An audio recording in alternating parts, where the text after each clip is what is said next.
स्वागत है आप सभी का। आपके साथ मैं हूं पुनीत और सबसे पहले खबर भोपाल से है। ब्रिटिश नागरिक सोहेल को जेल भेजने के मामले में सियासत शुरू हो गई है। बीजेपी ने विवेक तन्खा के ट्वीट को लेकर कांग्रेस पर निशाना साधा है। बीजेपी के प्रदेश प्रवक्ता रजनीश अग्रवाल की तरफ से बयान आया है। उन्होंने कहा है कि कोरोना के बीच कांग्रेस तुष्टीकरण की राजनीति कर रही है। विवेक तन्खा को भारतीय न्याय व्यवस्था पर विश्वास नहीं है। मध्य प्रदेश में कांग्रेस की सरकार होती तो जमाती खुलेआम घूमते, यहां भी गैस त्रासदी ऐसा मंजर हो जाता। तन्खा जी को लगता है भारत की न्याय व्यवस्था पर भरोसा नहीं है। ये अपने दांव पेंच लगातार राजनीतिक तौर पर और न्याय व्यवस्था का घालमेल करते रहे हैं अपने राजनीतिक हित साधने के लिए। ये वही कांग्रेस है जो लगातार तुष्टीकरण की नीति इस कोरोना वायरस के संकट में, कोविड-19 के संकट में करती आ रही है। अगर मध्य प्रदेश में कांग्रेस की कमलनाथ सरकार होती तो निसंदेह रूप से मरकजियों के जमाती जो हैं वो आजाद घूम रहे होते और मंजर भोपाल गैस कांड जैसा मध्य प्रदेश का होता, क्योंकि तुष्टीकरण की नीति इनकी प्रवृत्ति है और इसी का परिणाम घातक तौर पर समाज और देश को होता रहा है। इसका एक उदाहरण फिर तन्खा जी प्रस्तुत कर रहे हैं। विवेक तन्खा ने ट्वीट किया था और इसके बाद बीजेपी ने निशाना साधा है। विवेक तन्खा ने ट्वीट किया था कि जो ब्रिटिश नागरिक है सोहेल, उसे उसके मुल्क जाने दिया जाना चाहिए और इसी पर अब राजनीति शुरू हो चुकी है।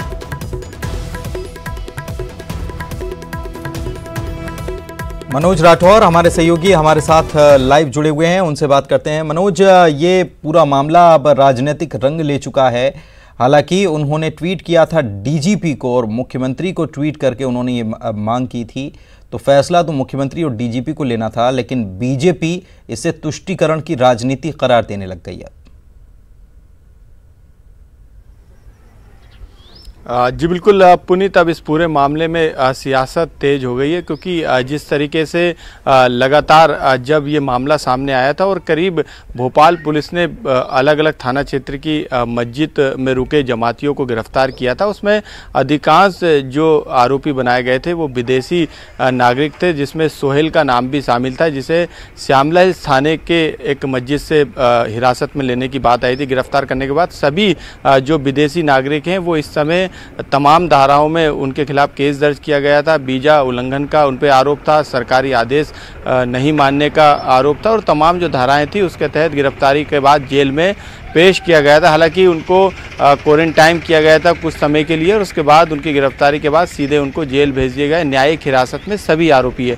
लेकिन इसी बीच में विवेक तन्खा ने ट्वीट करके ये मांग की डीजीपी से कि जो मामला बनाया है वो ठीक नहीं है, जो आरोपी बनाया गया है वो गलत बनाया गया है, एफआईआर वापस ली जाए और उसे अपने देश भेजा जाए। क्योंकि इस तरीके की बात इसलिए विवेक तन्खा के द्वारा की गई क्योंकि यूके में सोहेल को लेकर लगातार मुहिम भी चल रही है। उन्होंने अपनी एक तरीके से आपत्ति और एक अपील जो है की थी डीजीपी से ट्वीट के जरिए। साथ में उन्होंने सीएम शिवराज को एक चिट्ठी लिखकर ये मांग भी की थी कि सोहेल पर जो एफआईआर है उसको वापस लेने के साथ जो कानूनी प्रक्रिया है उसको पूरा किया जाए और सोहेल को ब्रिटिश वापस भेजा जाए। अब इस बीच में बीजेपी ने कांग्रेस पर हमला बोला है पुनीत, और सीधे तौर पर आरोप लगाए जा रहे हैं कि यदि कांग्रेस की सरकार मध्य प्रदेश में होती तो जमाती खुलेआम मध्य प्रदेश में घूमते और जो मंजर होता वो गैस त्रासदी की तरह मध्य प्रदेश में होता। इस तरीके के आरोप लगाए जा रहे हैं। तुष्टीकरण की राजनीति करने के आरोप अब बीजेपी कांग्रेस पे लगा रही है। तो सियासत अब तेज हो गई है। और रजनीश अग्रवाल साहब दोनों हमारे साथ जुड़े हुए हैं। रजनीश अग्रवाल साहब ने क्या कहा है ये तो हमने सुन ही लिया है। भूपेंद्र गुप्ता जी से पहले बात कर लेते हैं। भूपेंद्र जी, रजनीश अग्रवाल साहब ने कहा है कि अगर मध्य प्रदेश में कांग्रेस की सरकार होती तो जमाते खुलेआम घूमते, भोपाल गैस त्रासदी जैसा आलम यहाँ पर हो जाता। और ये इस बात पर जो विवेक तन्खा ने सोहेल नाम के एक शख्स को लेकर ट्वीट किया, इस बात पर प्रतिक्रिया है, आपकी क्या प्रतिक्रिया है? उनका ट्वीट की मुझे जानकारी नहीं है। जहाँ तक दूसरे विषयों की बात है, भारतीय जनता पार्टी जड़ता की इस तरह की बातें करती रहती है। पूरे देश में क्या माहौल है? नमस्ते ट्रंप से आज पूरा अहमदाबाद का सत्यानाश हो गया। 45% गुजरात की जो मौतें हैं केवल अहमदाबाद में हो रही हैं। वो सब जमाती थे क्या जिनको जो है बुलाया था निमंत्रण करके? 10,000 विदेशी आए थे वहां पर अहमदाबाद में। तो ये उसकी जिम्मेवारी कोई ले रहा है क्या? ये जातियों को कोसना, धर्मों को कोसना, एक दूसरे के प्रति नफरत फैलाना और ये राजनीति करना ये इनका धंधा है। क्यों? क्योंकि तुम फेल हो गए हो, तुमने सत्यानाश देश का कर दिया है, तो बलि के बकरे ढूंढते रहते हो। और ये बलि के बकरे ढूंढते, ये विशाखापट्टनम आज देश में तो इनकी सरकार है, विशाखापट्टनम में कैसे गैस फट गई है, उसकी जिम्मेवारी कौन ले रहा है? उसका रोना रोए भारतीय जनता पार्टी। और बताएं कि अभी वहां पर क्या राहत दिए, 5000 लोग घायल थे। ये जो दुर्भाग्यपूर्ण बातें करने वाले नफरतिये हैं, इनको ये जो है इसमें कोई लोकलाज ही नहीं है। ये केवल एक वर्ग बच गया तो दूसरे वर्ग के प्रति नफरत फैलाने लगे, दूसरा वर्ग बच गया तो तीसरे वर्ग के बारे में नफरत फैलाने लगे, तीसरा वर्ग बच गया तो चौथे के लिए नफरत फैलाने लगे। शांति हो जाए तो फिर मैं बोलूं। देखिए, एक सवाल ये है कि भारतीय जनता पार्टी की केंद्र में भी सरकार, राज्य में भी सरकार, हमने किसी के साथ में धर्म, मजहब, जाति, पंथ, क्षेत्र के हिसाब से भेदभाव नहीं किया। और अगर किसी को ये कोविड-19 का पॉजिटिव हुआ तो उसके साथ में वही बर्ताव किया जो किसी भी मरीज के साथ में होता है। हमने भेदभाव नहीं किया। लेकिन जिस प्रकार का व्यवहार हुआ वो न्यूज 18 ने भी देश भर में दिखाया, मध्य प्रदेश में भी दिखाया। जिसने कानून तोड़ा है उसके प्रति कार्रवाई होगी। भारत में न्याय व्यवस्था है, अगर किसी पे गलत कार्रवाई होगी तो स्वयं विवेक तनखा जी वकील है, उसका केस लड़ दें। देश में कहीं किसी भी प्रकार से, और ये सोनिया गांधी जी पर भरोसा करें कि हम भाजपा कांग्रेस के प्रवक्ता पर भरोसा करें। सोनिया गांधी जी कह रही प्रधानमंत्री, गृह मंत्री और तमाम शासनिक व्यवस्था से हमें कोई आपत्ति नहीं है। रजनीश जी देने की आवश्यकता क्या आपको महसूस हो रही थी कि अगर कांग्रेस की सरकार, नहीं सवाल तो कर लेने दीजिए। हाँ, आप जो सवाल कर रहे हैं वो निश्चित तौर पर है। सुन तो लेने लीजिए, रजनीश जी सुन तो लीजिए। विवेक तनखा साहब ने मुख्यमंत्री को चिट्ठी लिखी और डीजीपी से आग्रह किया। उन्होंने एक ट्वीट उन्होंने किया है और ये उन्होंने एक मामला उठाया है। आप इसे तुष्टीकरण कहते हुए कांग्रेस की सरकार होती और कहां तक आप ले गए, ये मैं जानना चाहता हूँ। पुनीत जी, आप समझो ना समझो आपकी मर्जी, ट्वीट कर रहे हैं। अगर उनको कहना होता तो डीजीपी को फोन लगा देते, सीएम को फोन लगा देते, राज्यसभा सांसद हैं। अगर उनको राजनीति नहीं करनी होती तो टुटियाते नहीं, सार्वजनिक फोरम पर इस प्रकार की बात नहीं करते। और ये बताना चाह रहे हैं कि भारत की न्याय व्यवस्था ठीक नहीं है। एक लॉबिंग चल रही है विदेश में, उसके पक्ष में एक धड़ा एक लॉबिंग कर रहा है। उस लॉबिंग के समर्थन में कौन खड़ा है? कांग्रेस के राज्यसभा सांसद विवेक तनखा जी। इस सवालों को, इस बातों को समझने की जरूरत है। ये सार्वजनिक फोरम पर बात कर रहे हैं। आप जो कह रहे हैं ना, उन्होंने तो डीजीपी को लिखा, उनको लिखा होता, बात की होती तो बात समझ में आता। इस सार्वजनिक फोरम पर एक मुहिम खड़ी करने की प्रयास कर रहे हैं। मुझे लगता है कि भारत की न्याय व्यवस्था पर, कानून व्यवस्था पर भरोसा करना चाहिए। अगर किसी के साथ गलत हुआ तो वकील हैं, वो वकील बन जाए उनके। हाँ, ये बात है भूपेंद्र जी। अब यही बात आपसे कि ये बात, अगर ये मुद्दा अगर था तो इसको डीजीपी से पर्सनली बात की जा सकती थी। मुख्यमंत्री को पत्र भी लिख दिया उन्होंने। इसे मुहिम बनाने और एक प्रकार से भारत की न्यायिक व्यवस्था के खिलाफ ये बीजेपी का आरोप है कि ये षड्यंत्र होगा। ये बीजेपी का क्या आरोप है? ये तो ऐसी पार्टी है, जड़ता इतनी भारी है कि इनके तो प्रधानमंत्री कह रहे हैं पूरे देश से कि टुटियाया करो। ये जो अभी जो टुटियाया कर रहे थे, ये भला देश में किसने लगाई? प्रधानमंत्री ने, कि ट्वीट करो ट्वीट करो ट्वीट करो। अब जब ट्वीट होने लगा तो हवा बंद है। अब उसमें कह रहे हैं ट्वीट क्यों कर रहे हो, ट्वीट क्यों कर रहे हो, ट्वीट क्यों कर रहे हो। अब भाई ये तो तुम्ही ने भला पूरे सेल्फी की भला इस देश में किसने लगाई? ये जो दुर्भाग्यपूर्ण बातें हैं कि पूरे देश को ऐसी गैर उत्पादक कामों में लगाने का धंधा करने वाले लोग अभी कैसे है करने लगते हैं जरा सी बात पे। और ये जो शर्म है, ये अभी बात करने दो, बीच में कुड़कुड़ाओ मत। मैंने तुम्हें बहुत चुपचाप सुना है भाई, मैंने तुम्हें चुपचाप सुना है। आप जरा सुनना भी सीखिए। आप रजनीश जी, एक नया व्याकरण लिखने की कोशिश नहीं होना चाहिए। हम सामान्य अच्छे से बात कर सकते हैं, टुटियाना और ये नया व्याकरण लिखने की कोशिश हो रही है। ये तो इन्होंने ही शब्द प्रयोग किया है, मैं तो दोहरा रहा हूँ। इन्होंने कहा ना टुटिया रहे, वो ये हमने प्रयोग दोनों से आपसे दोहराया तो बता रहे मैं आपसे। तो ये दोनों को क्यों कर रहे हो? आपने दोनों से आपसे निवेदन है, हमने दोहरा दिया तो आप हमसे निवेदन करें। नहीं, आप दोनों से निवेदन है। मैंने दोनों कहा सर, मैंने दोनों कहा। देखो पुनीत जी, हम दोनों बुंदेलखंड, आप मुझे बात करने दीजिए, मुझे अभी नहीं जरा समझाए, रोक लीजिए। शब्द नहीं है टुटियाना मतलब नहीं, केवल टुटियाना नहीं, जो शब्दों की मर्यादा को ध्यान में रखें बस। ये कह रहे हैं कर रहे हैं कि हम तो पर्सनल क्यों बात करते हैं? जब भी बात करेंगे पर्सनल बात करेंगे मेरे ऊपर। कभी ये मुझे अभी तो आप ही कर रहे थे। आप ही तो कर रहे थे, मैंने तो नहीं किया, क्योंकि इनके पास हमने तो आपकी बात ही दोहराई है। होता नहीं है, पर्सनल अटैक करते हैं ये। चलिए ठीक है, कांग्रेस का अपना तर्क है, कांग्रेस अपने सवाल उठा रही है, बीजेपी अपनी तरफ से जवाब दे रही है, आरोप भी लगा रही है, तुष्टीकरण की राजनीति चल रही है। शुक्रिया रजनीश जी, शुक्रिया भूपेंद्र जी, और शुक्रिया मनोज आपका इस जानकारी के लिए।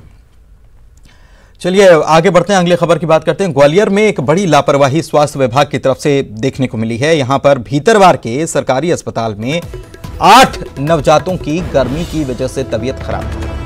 मैटरनिटी वार्ड में कूलर बंद पड़ा हुआ है और खिड़कियों के कांच तक टूटे हैं। बाद में चाइल्ड स्पेशलिस्ट ने बच्चों का इलाज किया। एसडीएम ने 24 घंटे में व्यवस्था को दुरुस्त करने के निर्देश दिए।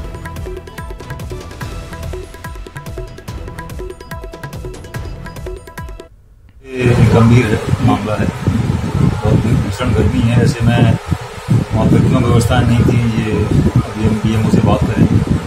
इस संबंध में व्यवस्थाएं सुधरवाई जाएंगी और जिसकी भी लापरवाही होगी उसकी प्रथम कार्रवाई प्रस्तावित करेंगे। सर कूलर पंखे भी बंद हैं, खिड़कियाँ टूटी हुई हैं, बाहर से लू आ रही है बच्चों के लिए। हाँ वही इससे पहले कोई तैयारी नहीं की गई सर? जो भी व्यवस्थाएँ हैं, खासकर कूलर एसी आदि जो भी लगे होंगे उनको ठीक करवाएंगे। और अब तक क्यों नहीं कराया गया ऐसी भीषण गर्मी, ये तो बहुत ही गंभीर लापरवाही है। इसके लिए जो भी दोषी होगा। सुशील हमारे सहयोगी फोन लाइन पर हमारे साथ जुड़े हुए हैं, उनसे बात करते हैं। सुशील, लाखों करोड़ों का बजट, स्वास्थ्य विभाग पर बहुत बड़ा बजट खर्च किया जाता है, उसके बावजूद अस्पतालों की ये हालत, तो ये पैसा कहाँ जाता है? खिड़कियाँ टूटी हुई हैं, कूलर चालू नहीं है, छोटे छोटे बच्चे हैं, मैटरनिटी वार्ड है, और ऐसे जबकि मालूम है कि ग्वालियर में तो तापमान हाई रहता है, उसके बावजूद इतनी बद इंतजामिया। बिल्कुल सही बात है। देखिए कहीं ना कहीं ये बेहद गंभीर और एक असंवेदनशीलता का मामला सामने आया है। यहाँ पूर्व मंत्री लाखन सिंह यादव की विधानसभा क्षेत्र का ये जो भीतरवार कस्बा है, उस कस्बे के सरकारी अस्पताल के मैटरनिटी वार्ड का ही मामला है। इस वार्ड की कांच खिड़कियां सब टूटी हुई है। इसके अलावा इसमें एक पंखा चलता है जहां 8 नवजात बच्चे 46 डिग्री तापमान में कल जिनकी हालत बदतर हो गई थी, और उसके बाद जो है देर शाम जो चाइल्ड स्पेशलिस्ट है उनने उन बच्चों का इलाज किया। और ये माना जा सकता है कि 46 डिग्री का तापमान हो और ग्वालियर चंबल अंचल की गर्मी हो, और ऐसे में मैटरनिटी वार्ड जिसमें खिड़कियां टूटी हो, गर्म हवा आ रही हो, सिर्फ एक पंखा हो, कूलर सभी बंद हो, तो समझा जा सकता है कि उन जो नवजात बच्चे हैं, 8 बच्चे जो 2-3 दिन के अंदर यहाँ जन्म लेने वाले बच्चे हैं, उन बच्चों की हालत क्या होगी ये शायद किसी को अंदाजा नहीं है। ग्वालियर चंबल अंचल से कई मंत्री रहे हैं और वर्तमान में भी इस इलाके में अच्छा रसूख है जनप्रतिनिधियों का, लेकिन पूर्व मंत्री के इलाके में इस तरह का अगर बच्चों के साथ उनकी जान से खिलवाड़ का अगर नजारा सामने आता है तो कहीं ना कहीं ये लापरवाही इस मामले में किसकी है, किसने अभी तक ठीक नहीं करवाया? क्योंकि ये तो होना चाहिए था, ये बहुत बड़ा बजट आता है, बजट का रोना तो कोई रो नहीं सकता। अब 24 घंटे में सब कुछ ठीक कैसे हो जाएगा जब पहले नहीं हो रहा था? तो और लापरवाही जिसकी है उस पर कार्रवाई हुई क्या? बिल्कुल सही बात है। देखिए एसडीएम के गौर वहाँ मुआयना करने के लिए पहुंचे थे। उन्होंने कहा है कि 24 घंटे के अंदर यहाँ की व्यवस्थाएं दुरुस्त की जाए, इस तरह के उन्होंने निर्देश दिए थे। लेकिन कहीं ना कहीं इसमें लापरवाही जिम्मेदारी सभी की है, चाहे स्वास्थ्य विभाग हो, जिला प्रशासन हो या जनप्रतिनिधि हो स्थानीय, उनको भी इस बात का ख्याल रखना चाहिए था कि उनकी जो जनता है और जो नवजात बच्चे जहाँ जन्म लेते हैं, 46 डिग्री तापमान है, पहले से ही ये व्यवस्थाएं की जाना चाहिए थी। वहाँ चेकअप करना चाहिए था कि क्या व्यवस्थाएं खराब है। और जब अब मामला सामने आ गया, उसके बावजूद भी कोई जनप्रतिनिधि या बड़े अधिकारी इस मामले पर अभी 24 घंटे बाद तक संज्ञान लेते नजर नहीं आ रहे, तो कहीं ना कहीं ये समझा जा सकता है कि जो मासूम बच्चे हैं उनकी फिलहाल तो किसी को फिक्र नहीं है। आश्वासन जरूर दिए जा रहे हैं एसडीएम के द्वारा या फिर। चलिए ठीक है, बहुत बहुत शुक्रिया आपका। देखना होगा कि अब इस मामले में क्या कार्रवाई होती है, 24 घंटे में कितनी व्यवस्थाएं माकूल यहां पर कर दी जाती हैं। मध्य प्रदेश में कोरोना के बढ़ते मामलों के बावजूद लोग इसे हल्के में ले रहे हैं। अलीराजपुर जिले के बिलासा गांव में एक पटवारी साहब की शादी में सैकड़ों लोग डांस करने के लिए बिना मास्क के जुट गए और इतने करीब होकर डांस करने लगे कि सोशल डिस्टेंसिंग मजाक ही रह गई। किसी ने एक वीडियो बनाकर पुलिस को भेजा है, उसके बाद मौके पर पुलिस पहुंची तो डांस बंद कराया गया। जिन पटवारी साहब की शादी थी, वो अलीराजपुर जिले के मूल निवासी होकर बैतूल जिले में पदस्थ हैं। अब पटवारी साहब के पिता पर पुलिस ने आईपीसी की धारा 188 के तहत एफआईआर दर्ज कर ली है। थाना जोबट अंतर्गत ग्राम बिलासा है। कल पुलिस को सूचना मिली थी कि ग्राम बिलासा में एक शादी समारोह में काफ़ी लोग एकत्र हुए हैं, जो स्पष्टता जो है नियम का उल्लंघन था और धारा 188 के तहत इसका वायलेशन किया था इन लोगों द्वारा। तो इसके आधार पर पुलिस के द्वारा इसमें जो है एफआईआर की गई है और लगभग जो है जो जितने लोग शामिल थे उसके खिलाफ जो है मुकदमा कायम। वसीम हमारे सहयोगी हमारे साथ जुड़े हुए हैं। वसीम, शासन की तरफ से जो निर्देश हैं, केंद्र की तरफ से निर्देश हैं कि शादी में इतने ही लोग शरीक हो सकते हैं, किसी का निधन हो जाता है तो उसमें भी लोगों की शरीक होने की संख्या निर्धारित की गई है। इसके बावजूद यहाँ पर खुलेआम नियमों का मखौल उड़ाया गया, बड़ी संख्या में लोग एकत्रित हो गए। लोगों को पता नहीं कि कितनी गंभीर स्थिति पूरी दुनिया में बनी हुई है। पुलिस ने निश्चित ही शर्मनाक एक घटना है और इसमें कहीं ना कहीं लापरवाही है, लेकिन इसमें एक लापरवाही प्रशासन की भी नजर आ रही है। पुनीत, ये जो पूरा मामला सामने आया है इसमें कहीं ना कहीं जानकारी का अभाव भी दिख रहा है, क्योंकि चूंकि ये ग्रामीण क्षेत्र है, आदिवासी बहुल्य क्षेत्र है, लोग ज्यादातर जंगलों में या दूर दराज इलाकों में रहते हैं। कहीं ना कहीं ऐसा लग रहा है पुनीत की जो प्रशासन का जो मैसेज है सोशल डिस्टेंसिंग, मास्क और जो भी बीमारी के संबंध में, वो कहीं ना कहीं तक बराबर लोगों तक नहीं पहुंच पाया है। जो यहाँ पर जो अशिक्षित लोग हैं उन लोगों तक नहीं पहुंच पाया है। ये घटना से ये बिल्कुल लगता है। बिल्कुल, ये मामला जो सामने आया उसके बाद इस पहलू पर भी गौर करने की जरूरत है, क्योंकि ये मैसेज हर व्यक्ति तक पहुंचाना बहुत ज्यादा जरूरी है। शुक्रिया वसीम आपका इस जानकारी के लिए। और वक्त एक ब्रेक का है, चलते लौटेंगे। ब्रेक के बाद आपका स्वागत है। भोपाल से खबर आपको बता रहे हैं, सीएम शिवराज सिंह चौहान मैराथन बैठकें लेने वाले हैं। दोपहर 12 बजे मंत्रियों के साथ उनकी बैठक होगी और 1 बजे संबल योजना के तहत राशि का वितरण भी करने वाले हैं। इसके बाद शाम 4 बजे कोरोना संकट की समीक्षा बैठक भी वो करने वाले हैं।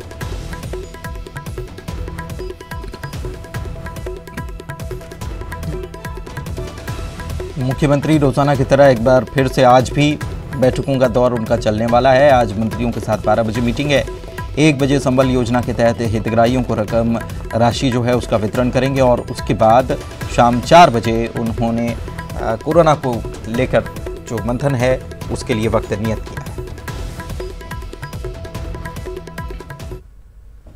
इधर रायपुर से खबर आपको बता दें, टिड्डी के प्रकोप से बचाव के लिए अलर्ट जारी कर दिया गया है। फसलों को नुकसान टिड्डी दल की तरफ से पहुंचाया जा रहा है। राजस्थान होते हुए महाराष्ट्र और मध्य प्रदेश तक ये टिड्डियों का दल पहुंच चुका है और ऐसे में छत्तीसगढ़ के सीमावर्ती इलाके में भी ये पहुंच रहा है। सीमावर्ती जिले के कृषि अधिकारियों को इसके लिए अलर्ट कर दिया गया है। कर्मचारियों और किसानों को सचेत रहने के निर्देश दिए गए हैं। किसानों को कीटनाशकों के छिड़काव का भी सुझाव दिया गया है। तो ये एक बड़ी खबर आपको बता रहे हैं कि छत्तीसगढ़ में भी इसको लेकर अलर्ट टिड्डी के प्रकोप से बचाव के लिए जारी कर दिया गया है। फसलों को टिड्डी दल जो है वो नुकसान पहुंचा रहे हैं। राजस्थान से होते हुए महाराष्ट्र और मध्य प्रदेश तक ये पहुंच चुके हैं और छत्तीसगढ़ के सीमावर्ती इलाके में भी ये इनको देखा गया है।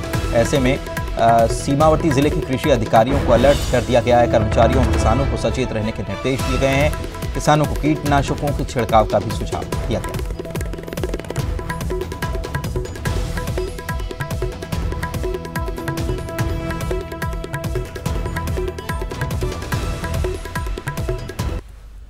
छत्तीसगढ़ की सरकार ने तय किया है कि मजदूरों को सरकार रोजगार उपलब्ध कराएगी। बाहर से जो मजदूर आ रहे हैं, लगातार प्रदेश में पहुंच रहे हैं, तो सरकार इन्हें रोजगार देगी। कुशल मजदूरों को सड़क भवन निर्माण कार्यों में लगाया जाएगा। मोबाइल व्हाट्सएप के जरिए मजदूर कार्यपालन अभियंता से संपर्क कर सकेंगे।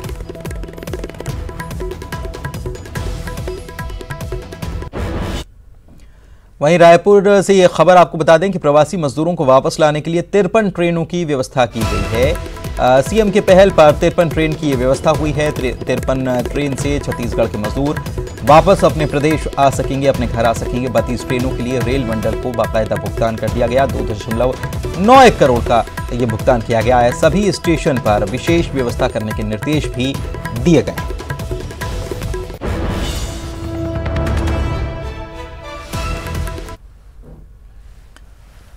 बुलेटिन में इतना ही। नमस्कार।